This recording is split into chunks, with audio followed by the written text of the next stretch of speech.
Muy buenas noches, es un gusto iniciar este capítulo especial de Conversando en la Noche en el despacho del doctor Alberto Ramírez Zambonini en la justicia electoral.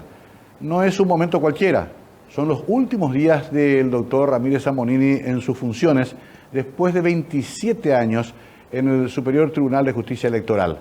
Un periodo extraordinario donde ocurrieron muchos hechos relevantes de la historia nacional que vamos a tratar de repasar acá en menos de una hora. Cosa difícil, pero no imposible.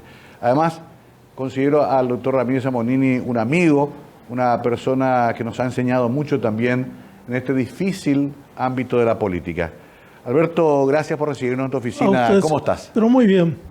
Y acá estamos ya, yo estoy preparando ya mis cosas, ¿verdad? Y creo que vamos a dejar impecable el despacho para el que venga. Yo creo que los que se presentaron porque acá no solamente está mi retiro, la doctora Guapenca también se retira en unos días más, por lo tanto hay 2 vacancias van a producirse acá. Y ya el Consejo convocó, y de la lista de candidatos que se presentaron para integrar la terna y sucedernos a nosotros, hay muy buenos candidatos. Yo creo que, para no decir todos, casi todos reúnen los requisitos mínimos necesarios y por supuesto muchos de ellos tienen un buen currículum académico, trayectoria en la magistratura, en la profesión, algunos son legisladores. Yo creo que todos tienen entidad suficiente para venir acá y bueno, pues lamentablemente hay que elegir y el Consejo va a elegir una terna de 3 miembros cada terna, como su nombre lo indica, y eleva al Senado y el Senado designa con acuerdo del presidente de la República, lo cual requiere una negociación entre todos. Primero el Senado, que tienen que ellos formar una mayoría para elegir a tal o cual de los ternados, ¿verdad? Pero a su vez debe contar con el acuerdo del Poder Ejecutivo, o sea que el que llega va a llegar pasando todos estos momentos constitucionales que establece la Carta Magna del 92, ¿verdad? Claro, ahí te quiero hacer una interrupción, doctor, porque sí, ustedes prácticamente forjaron esta institución, que claro, fue una novedad después de la Constitución Nacional, sí, un modelo democrático que se comenzó a moldear y fue corrigiendo una cantidad de temas. ¿Cómo reciben ahora los que van a llegar? Y yo creo que lo reciben ahora, yo creo que van a recibir la casa ordenada. En primer lugar, queda al frente acá de la institución el doctor Jaime Bestar, que es una persona aplomada, yo creo que se ha forjado en todos estos años, ¿verdad? Por eso también le acompañamos a su presidencia en los últimos años. Y yo creo que los que vienen van a encontrar la casa ordenada, van a encontrar un buen magistrado que queda al frente, que es el doctor Jaime Bestar. Claro que vienen nuevos desafíos, a medida que pasa el tiempo se producen nuevos desafíos y va a encontrarse con el tema del financiamiento, la automatización del voto, que está lo automatizado. Y en fin, yo creo que se van a inaugurar lo que entra con la interna de los partidos políticos, que va a ser en diciembre, y la elección grande que va a ser el año que viene, y ahí se sabrá quién va a ser el presidente de la República, ¿verdad? Que va a ser la primera experiencia en elecciones generales y para presidente y parlamentarios con las famosas listas abiertas. Sí, con las listas desbloqueadas. Más que listas abiertas, desbloqueadas. Y bueno, y ya en las municipales se ensayó eso y tuvo no mucho efecto, pero produjo algunos resultados interesantes. Por ejemplo, hubo un chico ahí de Patria Querida que estaba en el número 9 y pasó al primero. Claro. O sea que eso son cosas que hay que, y en muchos otros casos, no muchos, pero hubieron experiencias de esa naturaleza, ¿verdad? Ustedes, doctor, perdón, ahí tuvieron que amoldarse a lo que legislan los parlamentarios. Claro, nosotros hacemos exactamente, nosotros aplicamos la ley. Acá no es que nosotros inventamos. De hecho, acá nosotros teníamos muchas reservas con respecto al desbloqueo de listas, pero es lo que estableció el Congreso. Leímos bien el texto de la ley y licitamos en consecuencia y ganó acá una firma argentina, ¿verdad? Se presentaron 3 y una de las que más se acerca a lo que establece la Constitución Nacional de cómo automatizar el voto, porque tiene indicaciones muy claras la ley, ¿verdad? Pero logramos cumplir la ley, sacamos y mediante eso se pudo aplicar el desbloqueo. Desde luego que sin la ayuda de la técnica no se puede practicar el desbloqueo, ¿verdad? Porque contando manualmente se va a requerir por lo menos 2 o 3 días, ¿verdad? Claro, ahí, doctor, también, ustedes pasaron por varias etapas. Ahora hay una condición que ha mejorado mucho. El TREP funciona muy bien, la gente sabe temprano los resultados. El TREP funciona bien desde el año... ¿Por qué? ¿Cómo consideran eso?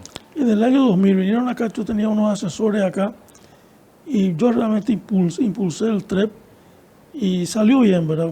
Cuando eso hacíamos rudimentario a los términos de hoy, ¿verdad? Sí. Por ejemplo, Capital y Central se hacía por los taxis traían las copias de los resultados acá. Por medio de taxis. Se formó acá una fila del enjambre amarillo. Más allá del interior se hacía por correo y en algunos lugares lejanos se hacía a viva voz. ¿Se traía la planilla o se leía la planilla?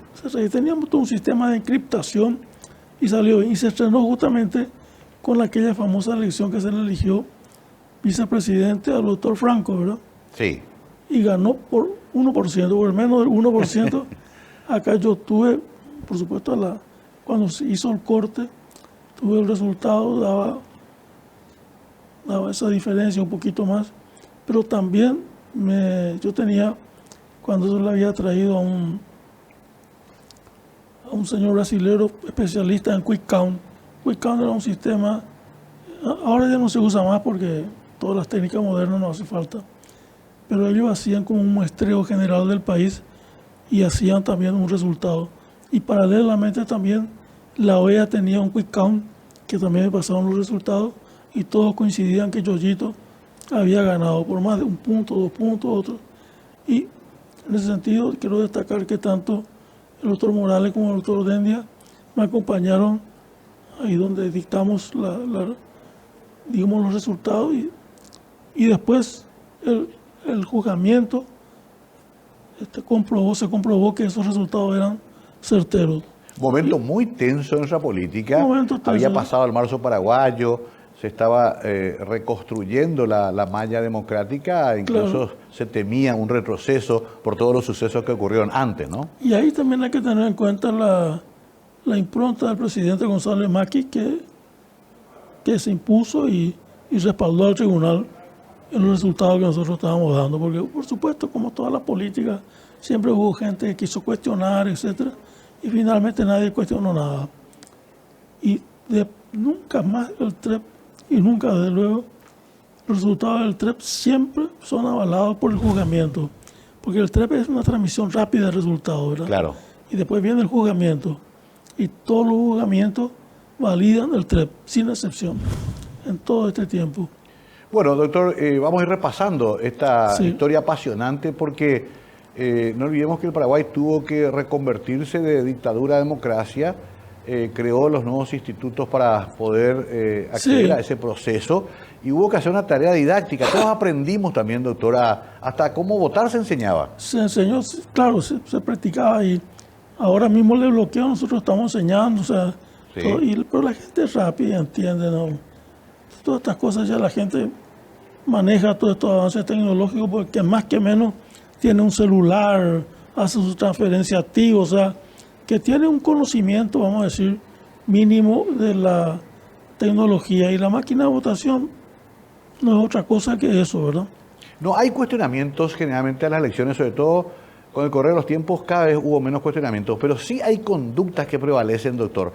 El famoso arreo de la gente, los locales donde se juntan a los votantes y se los lleva, la compra de cédulas. Sí, eso, ¿Eso pero- es una cuestión cultural, le parece, doctor? Es una cuestión cultural, pero no incide mucho. Ajá. Yo creo que la incidencia de esas prácticas, porque mucho le digo a muchos políticos, hay que hacer campaña en vez de gastar plata en esas cosas. Claro. Pues acá aparte el elector agarra el dinero, vota por otro, Claro. mienten alevosamente. Es pícaro también el la- elector. Claro, en la famosa boca de urna, la gente miente alevosamente, miente. O sea que es pícaro, el elector paraguayo aprendió a mentir ya, ¿verdad? Ajá. Siempre lo omitieron, ¿verdad? Y entonces es mínima la incidencia. Claro que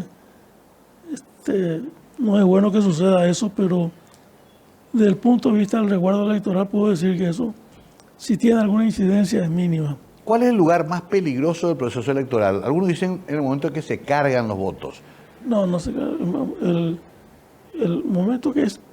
Hay varios momentos tensos, vamos a decir. Ajá. Uno es la apertura de las mesas. Sí. Pues hay que tener en cuenta que si no se presentan los miembros a las 6:30 de la mañana o las 7, no recuerdo bien, puede integrarse con otros propuestos por otros partidos, ¿verdad? Claro.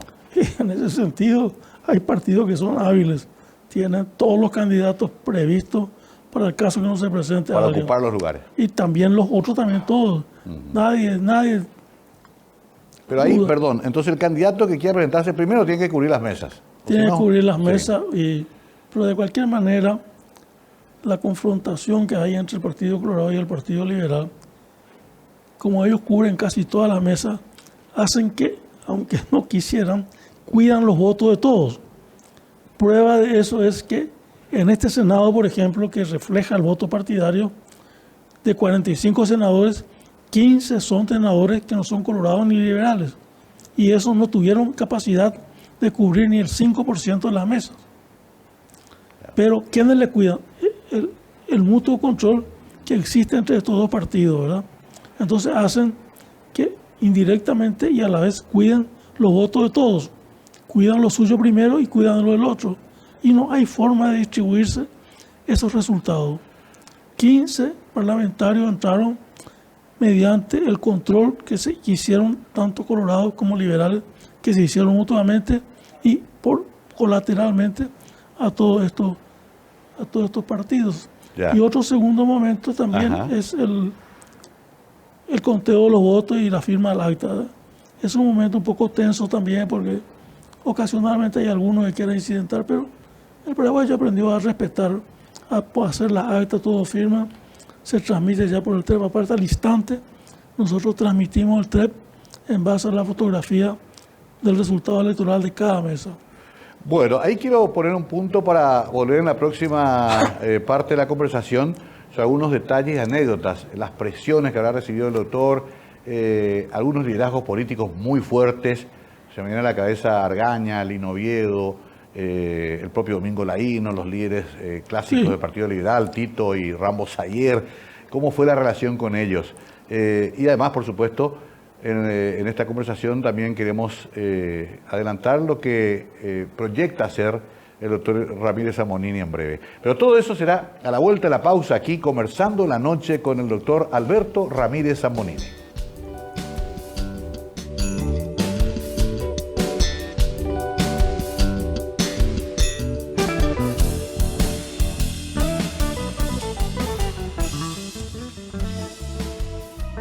Seguimos conversando la noche con el doctor Alberto Ramírez Zammonini, que nos recibe acá en su despacho, un despacho que tiene historia, donde ha pasado gran parte de la historia reciente del Paraguay, las elecciones, las disputas, los momentos más caldeados, y también, ¿por qué no?, el fortalecimiento de nuestra democracia, que no es poca cosa para un país que vivió muchos años en dictadura.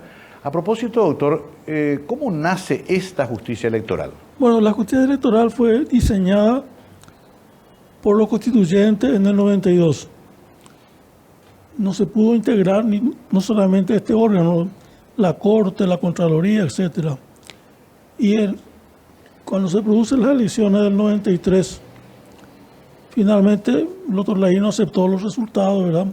La realpolitik, como se dice, y eso produjo que ambos líderes y estadistas, que yo siempre voy a destacar y voy a rescatar, para ese momento, el presidente Guamosi y el doctor Domingo Laíno, se hizo los famosos acuerdos de gobernabilidad. Sí. Esos acuerdos de gobernabilidad significaban un amplio apoyo parlamentario para llenar los órganos constitucionales, ¿verdad? Ahí se llenaron los órganos constitucionales, se pactó también la desafiliación de los miembros de las Fuerzas Armadas y Policiales, todos desafiliados del Partido Colorado, ¿verdad? De tal forma que ya ellos no pertenezcan al partido, ¿verdad? Y después de retirarse de las Fuerzas Armadas pueden integrarse al partido que quieran, ¿verdad? Pero en servicio no. No, en servicio no, ni para entrar. Y tanto así que ya no se le, desde entonces no se pidió más la afiliación a, Claro. a los cadetes, tanto del ejército como de la policía. Y en fin, y esos fueron grandes acuerdos que se produjo en base a estos dos líderes, ¿verdad? Y así, para el caso particular de la justicia electoral, se buscó el sistema del mutuo equilibrio, ¿verdad? Un representante del Partido Colorado, no un representante, alguien cercano al Partido Colorado, en mi caso al PLRA, y un tercero que esté un poco en el medio, que en ese caso fue una persona que no estaba afiliada a ningún partido. Y bueno, eso así fue la fórmula que encontraron y funcionó, ¿verdad? Se hizo un padrón nuevo también. Después de formar, primero organizamos la justicia, Sí. y luego se hizo un padrón nuevo y, en fin, todo eso que sabemos se fue en el 95-96. Las elecciones municipales que ya se hicieron con el padrón nuevo, las elecciones municipales del 96 que ganó Burt, Sí. y tanto así que el doctor Barcini ya a la tardecita vino a visitarme y me dijo que él reconocía el triunfo de Burt, y con lo cual yo pude anunciar, porque no había TREPT entonces, ¿verdad? Pude anunciar que en base al reconocimiento del doctor Barcini, que había ganado Burt. Una elección que tuvo participación récord. 80% del padrón. Exactamente. Se volvió a repetir en la elección donde ganó Cubas y después fue bajando. Ahí te hago una pausa, doctor, porque construyeron eso con mucha paciencia y con la anuencia también de los sectores políticos dominantes. Claro. Aquel pacto de gobernabilidad incluso fue criticado como una especie de traición al doctor Laíno o al Sí. propio ingeniero. Pero sin embargo, muchos, como vos, opinan de que fue un acto de grandeza necesario para ese Claro, momento. y varios académicos en los Estados Unidos estudian estos acuerdos, ¿verdad? Ajá. Que no tuvo la fama del Pacto de la Moncloa, por ejemplo, o el Pacto de Punto Fijo en Venezuela, ¿verdad? Moncloa en España, en donde también se hicieron grandes acuerdos con otros temas, ¿verdad? Sí. Pero grandes acuerdos de gobernabilidad, después de salir también de gobiernos autocráticos, ¿verdad? Y muchos estudian esto como una cosa interesante, por eso que nosotros le llamamos acuerdo de gobernabilidad, porque la palabra pacto son como si fuera algo pecaminoso, no, fue algo totalmente pensando en el país, ¿verdad? Se hizo. También la Corte se eligió con un criterio de equilibrio, ¿verdad? Con un criterio de equilibrio, ¿verdad? 4 colorados, 4 no colorados, 1 intermedio, la Contraloría para la oposición, la Fiscalía para el gobierno, y así se integraron los órganos constitucionales. Qué interesante eso que estás relatando, doctor, porque hoy ya lo damos como asumido, Claro, pero eso se fue construyendo y no fue fácil en su momento. Y algo que a lo mejor muchos no van a reconocer, pero hasta ahora, por lo menos para la justicia electoral, sigue esos acuerdos de gobernabilidad, sin que estén ya Claro. las dos personas impulsoras, ¿verdad? Porque ahora mismo acá se trata de buscar, por supuesto, un colorado, un liberal y otra persona que sea un poco de otro partido o intermedia, ¿verdad? Que es lo que más o menos se está pergeñando para las próximas ternas, ¿verdad? Ustedes innovaron también, doctor, trayendo grandes personalidades del mundo democrático, sobre todo latinoamericano. También hay misiones europeas de observación y otros países, pero sobre todo comenzaron a traer expresidentes, presidentes de la OEA. Eso también consolidó mucho el proceso, ¿no? Y a nosotros nos ayudó mucho la OEA. En ese entonces el secretario general era el presidente Gaviria, que fue presidente de Colombia, que nos ayudó mucho acá a Paraguay, tanto en los momentos críticos, cuando la época de Lino Oviedo y la verdad que el presidente Gaviria siempre vino varias veces a Paraguay. Él también hemos firmado convenios con él, ¿verdad? En la OEA, ¿verdad? Que de asistencia acá, y ahí hay que destacar la presencia del delegado de Murray acá, que fue el doctor Murray, que ayudó mucho para el proceso electoral paraguayo. También nos contactamos con CAPEL, que es el Centro de Promoción de la Democracia en América Latina, CAPEL, que lo conocerá, ¿verdad? Sí, también, claro. Con Sobato, ¿verdad? Daniel Sobato y otros más que vinieron después. Y al fin tuvimos, y con los Estados Unidos tuvimos con IFES, o IFE, ¿verdad? Como se dice, también un organismo electoral con Richard Sudrier, que estaba a la cabeza. Tuvimos una cooperación muy interesante, ¿verdad? Y también con AID, que nos ayudó bastante también, ¿verdad? Mucha gente, doctor, cree que esto fue un proceso fácil, pero recordemos que en los últimos años de dictadura hasta temíamos una guerra civil en Paraguay. Sí, entonces temía eso, pero felizmente eso se superó, ¿verdad? Se superó, ¿verdad? Y a la historia hay que aceptarla tal cual es, ¿verdad? En ese sentido hay que destacar que el general Rodríguez fue el que permitió, fue uno, por supuesto, todas las luchas de todos los políticos importantes, pero él fue el que, vamos a decir, dio el broche de oro, y en ese sentido hay que rescatar la figura del general Rodríguez, que muchos quieren cuestionarle, pero yo particularmente creo que tiene su lugar en la historia paraguaya. ¿Cómo fue tu relación con estos personajes? Todos ellos de impronta muy fuerte.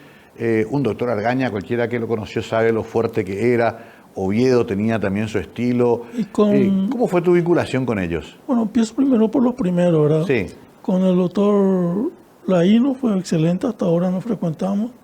Tenemos pendiente incluso un almuerzo en estos días. Con Guasmosis le suelo visitar él también. Me mandó sus memorias que publicó hace poco, ¿verdad? Y siempre nos saludamos, ¿verdad? El día de nuestro onomástico y compañía.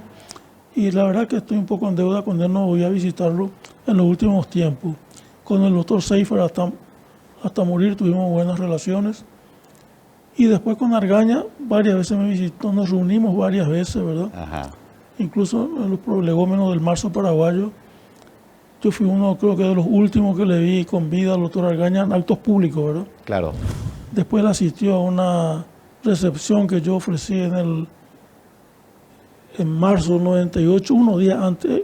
Yo ofrecí un viernes, me acuerdo bien que tuvieron muchos dirigentes políticos de todos los partidos, tuvo él, y el martes siguiente fue que lo mataron. Que lo mataron, ¿verdad? Uh-huh. ¿Recibiste presiones, doctor? Bueno, siempre todos los que ocupamos estos cargos, nadie puede decir que no recibe presiones, pero hay que saber entender, y te vienen, te plantean, vos le escuchás y después hacer lo que corresponde a lo que te parece, ¿verdad?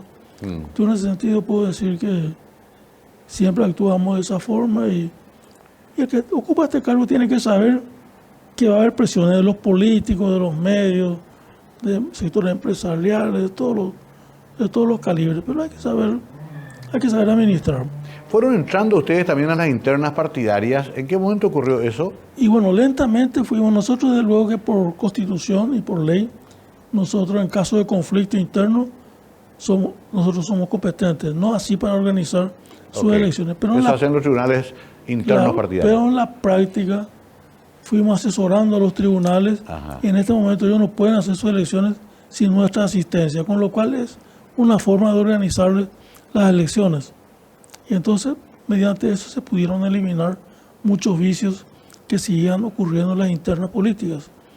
Y creo que todos los políticos en general están conformes con la justicia electoral, confían. Y yo creo que a nadie se le pudo haber salido disconforme. Por supuesto, la gente sale y dice, qué sé yo, pero el que perdió sabe que perdió. Así como también el que ganó sabe que ganó. Vamos a hacer una breve pausa de vuelta. Va pasando rápido el tiempo porque son muchos datos. Quizás los vamos encarando desordenadamente, pero es también la dinámica de una charla apasionante donde pasan retazos de nuestra historia. Lo que había pasado en el Marzo Paraguayo, cómo se recompuso ese momento tan difícil. Enseguida entramos con más de esos temas aquí con el doctor Alberto Ramírez Zambonini.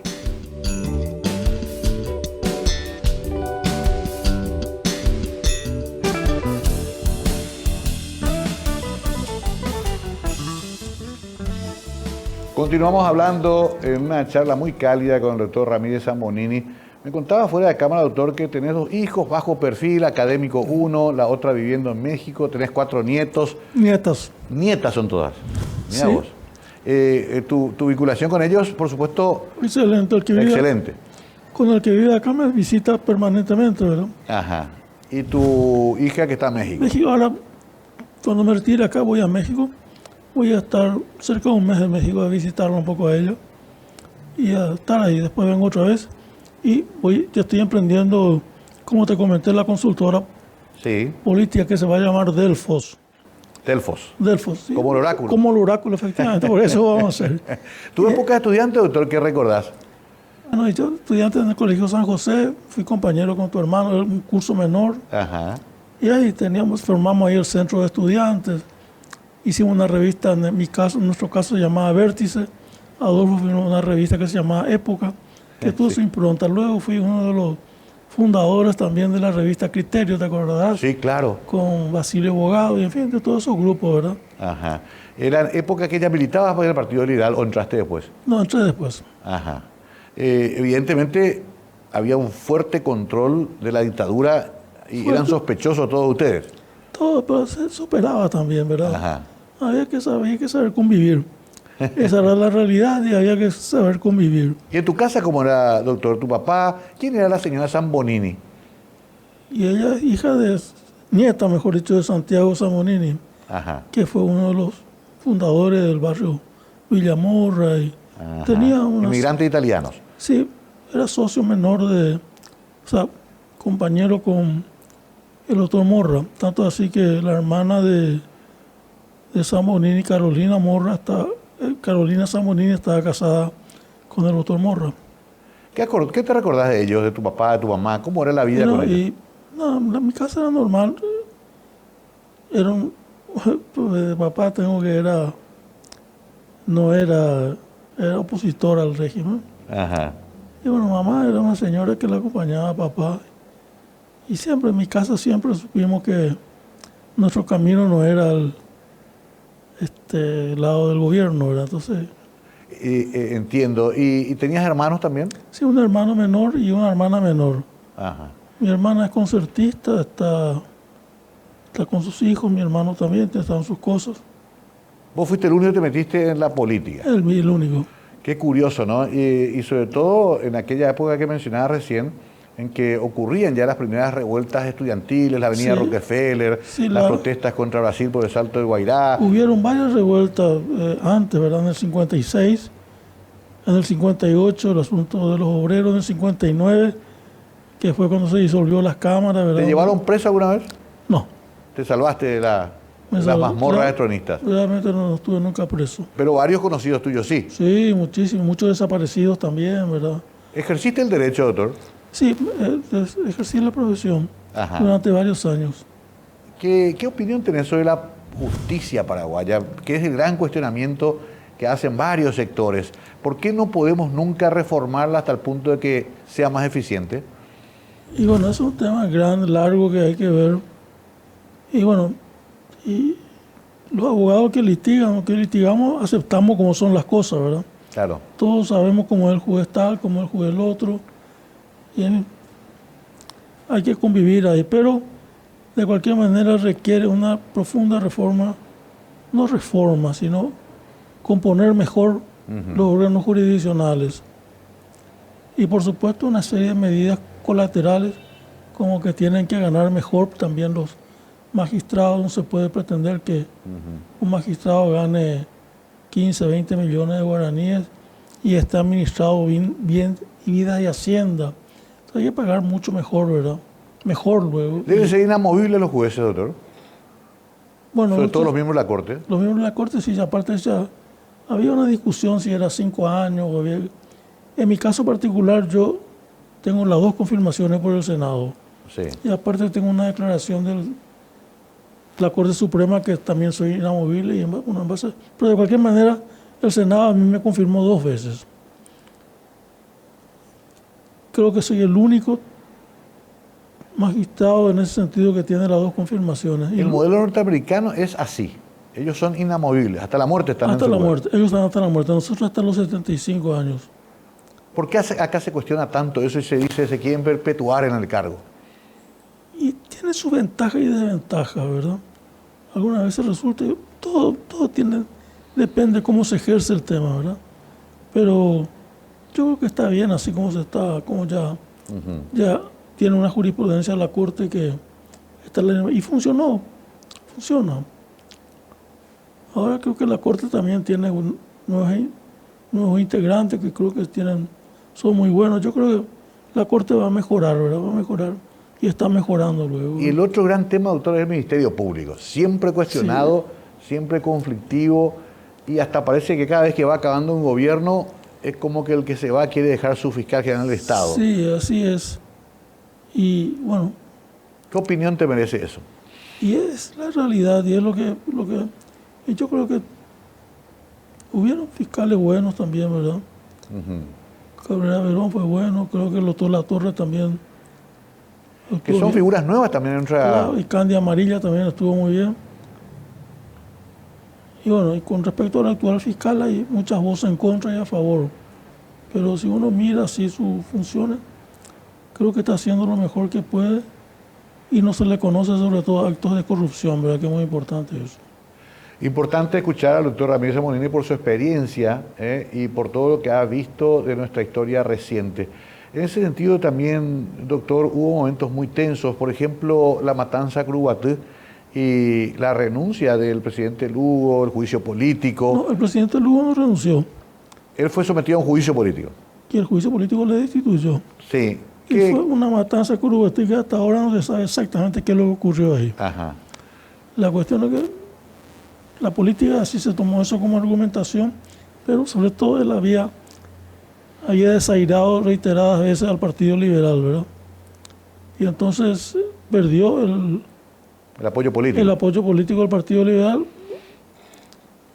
Los colorados, luego hay un sector del Partido Colorado que querían sacarlo y al final juntó a todos los votos en contra, ¿verdad? Solamente tuvo en el Senado solamente 4 votos que no votaron por él, los 3 votos del Filisola, Grillón y Sixto Pereira, más Wagner del Partido Liberal, que era senador. Sí. Después todo el resto votaron en contra de él, tanto en diputados como en senadores. El juicio político, de acuerdo a las reglas constitucionales, se hizo. Hay muchas discusiones. En este momento el juicio, los defensores del Lugo plantearon una cuestión ante la Corte Interamericana de Derecho, ¿verdad? Sí. Y yo creo que en algún momento se va a pronunciar la Corte y vamos a ver si estuvo bien o estuvo mal lo que se hizo. Claro, ahora ustedes que hacen tanto esfuerzo, doctor, para construir el edificio democrático, para generar las elecciones, cuando pasan estas cosas como que se debilita también la democracia. Por supuesto que se debilita y no es bueno que pase esto. Yo creo que los presidentes, salvo casos excepcionales, deben terminar su mandato. Ahí vemos lo que está ocurriendo en Perú. En 5 años tuvieron 5 o 6 presidentes. Claro. A este presidente lo quieren tumbar, está a punto de dejar el cargo porque cada vez son más impresionantes las manifestaciones en su contra. Sí. Perdió el favor político y allá en Perú es relativamente fácil sacar presidente, ¿verdad?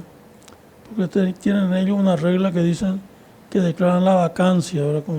Sí. Y eso se practicó 5 veces en los últimos tiempos. Claro. O 4 veces, no sé.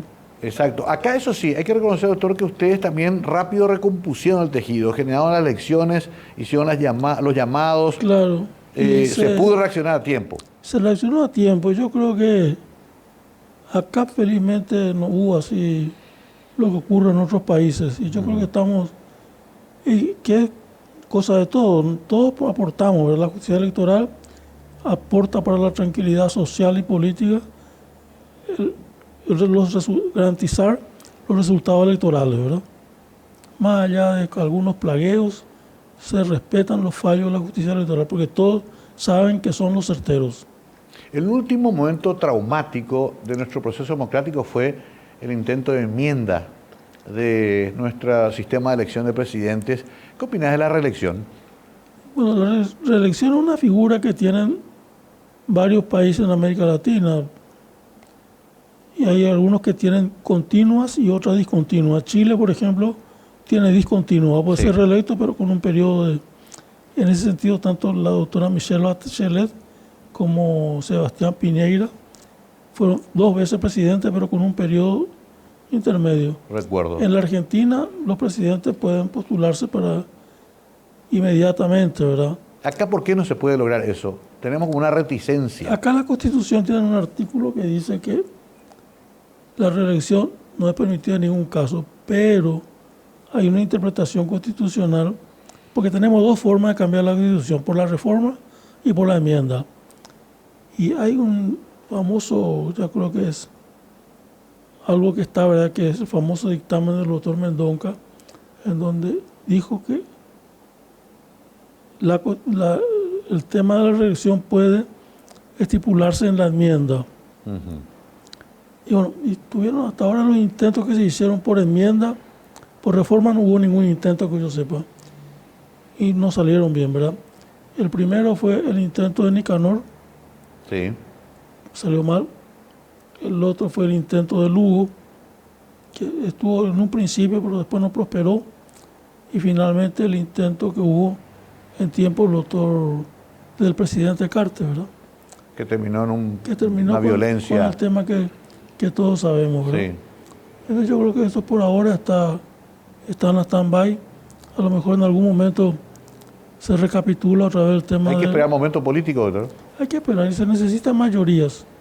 Tienen que tener mayorías en el Congreso y grandes líderes fuertes que puedan hacer valer y respetar, ¿verdad? Tenemos que hacer una última pausa. ¿Cómo no? Interesante todo lo que nos cuenta el doctor Ramírez Zammonini, porque forma parte de tantas cosas que nos pasaron como país. Rescatamos que aún, más allá de todos estos problemas que tuvimos, nuestra democracia imperfecta, criticada, sigue avanzando, que es el mejor sistema de vida que podemos generar, pero claro, necesita todavía de muchísimo más calidad institucional.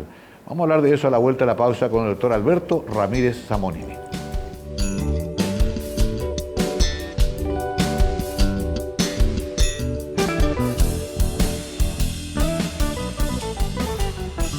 Qué rápido pasa esto. Doctor, ¿no vas a escribir tus memorias?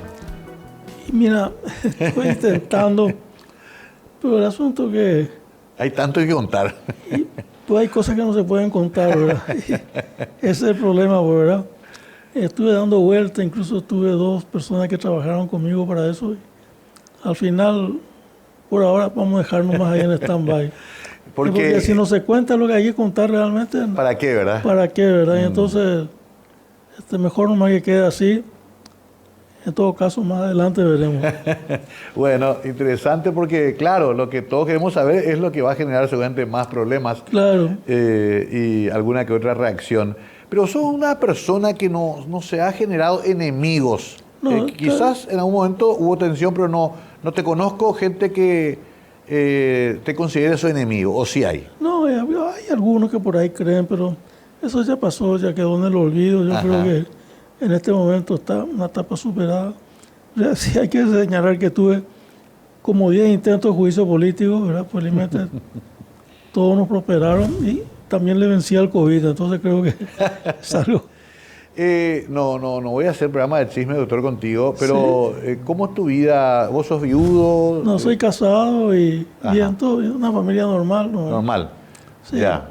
No, pregunto porque siempre lo mantuviste muy bajo perfil. Y nunca... yo creo que los políticos que ocupamos cargos debemos mantener así la familia, seguir un poco una república, así es la república. Entiendo, y me parece perfecto y apropiado. Entrando ya en las consideraciones finales, ¿qué nos espera como proceso democrático? Hay un gran desencanto con la democracia, doctor. Eso es preocupante. Y ese es el problema, porque con la democracia es un sistema de funcionamiento de las instituciones. La democracia no es un programa de gobierno. Okay. Eso es lo que hay que entender. Claro. Con la democracia no trae menos pobre o más pobre, ni trae medicamentos, ni nada. La democracia es un sistema de gobierno y el mecanismo para manejar el gobierno, ¿verdad? O las instituciones más que el gobierno, ¿verdad? Pues son varias instituciones y esa es la democracia. Y acá, con sus luces y sus sombras, funciona la democracia paraguaya en ese aspecto. Ahora, por supuesto, en el ejercicio de los gobiernos, que no es culpa de uno, o sea, de un gobierno determinado. Hay muchos problemas sociales en el Paraguay y los problemas sociales se agravan en todos los países, no solamente acá, porque la gente está informada, la gente ve la televisión, la gente ahora las redes sociales, que es uno de los grandes temas, ¿verdad? Que eso después voy a comentarte. Y entonces la gente reclama derechos, ¿verdad? Sí. Y la gente reclama cosas, ¿verdad? Que la gente de repente dice, ¿cómo en otros países consiguen esto, nosotros no? Y entonces hay que saber, los gobiernos tienen que saber convivir con eso, ¿verdad? Inclusive Sí. resurgió una nostalgia a la dictadura, de Sí. gente que ni siquiera vivió la dictadura, doctor.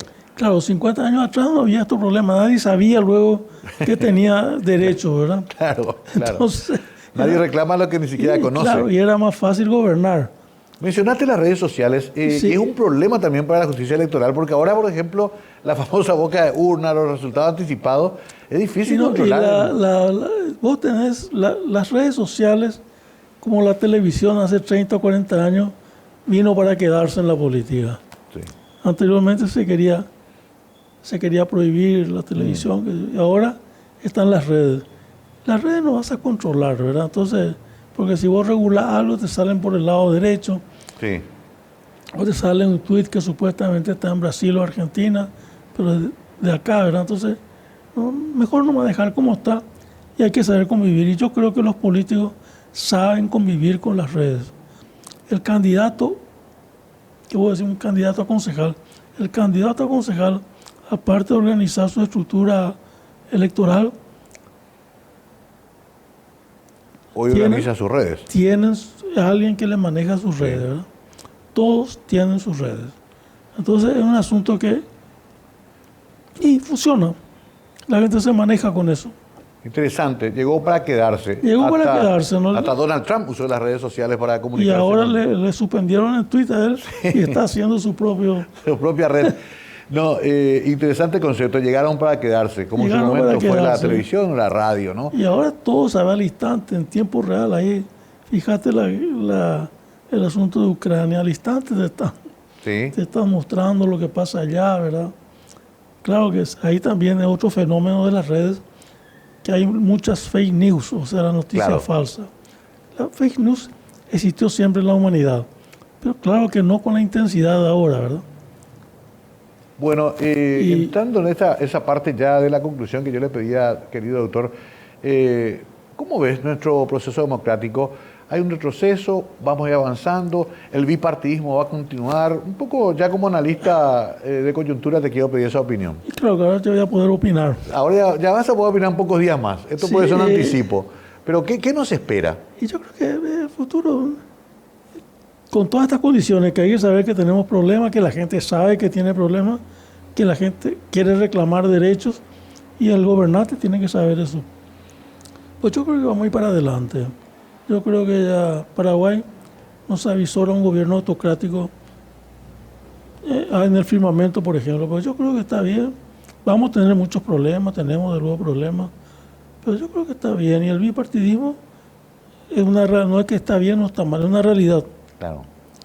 Acá los dos partidos tradicionales tienen la adherencia de la población en un 70%. Y el desbloqueo político, el desbloqueo de listas, aunque parezca mentira, le fortaleció a los partidos políticos. Cierto, cuando se buscaba lo contrario. Claro, ahí se dio en las municipales. ¿Por qué? Porque el candidato contestatario se presenta nomás ya en el partido político y la gente le elige a ese. Claro, claro. Entonces, Pero me quedo un ratito con ese título. ¿Nos avisora un gobierno autocrático en Paraguay? No se avisora y así como están las cosas, no. Ajá.